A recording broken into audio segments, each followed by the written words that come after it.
Kumikita nga ba sa stock market? Oo naman. So, paano kumita dyan? Simple lang. Hindi lang isa, kundi dalawa pa ang paraan para kikita dito. Tara, sabay natin alamin kung paano. Tawagin na natin si Mr. Japet Santiago.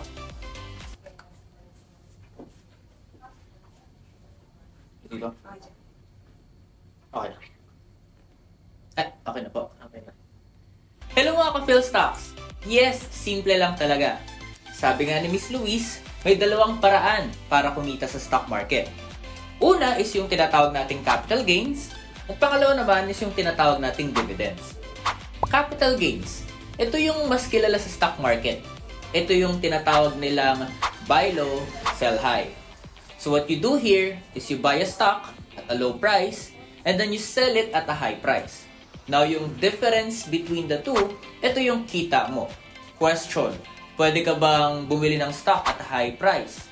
Pwede naman, so long as you can sell it at a higher price para may gains ka pa rin.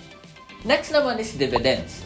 When a company generates profits, meron siyang option na ipamahagi yung portion ng profits niya sa kanyang mga investors.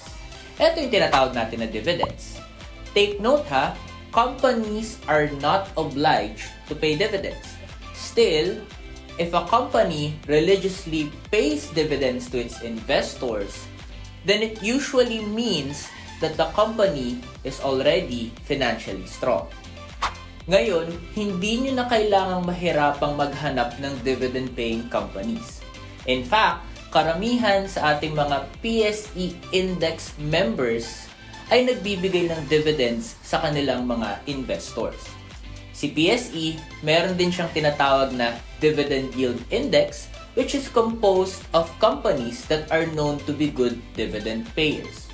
Ngayon, alam niyo na kung paano kumita sa stock market. Kaya, Ms. Louise, back to you! Thank you, Mr. Japet. Ngayon, paano naman mag-invest sa stock market para kumita ng capital gains, dividends, at magkaroon ng access sa research portal? Register online. Search philstocks.ph.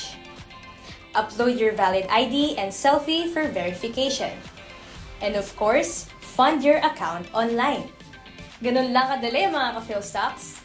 Again, if you need stock market guidance, just check our PhilStocks research portal. Kaya ano pa ang hinihintay nyo? Winvest now!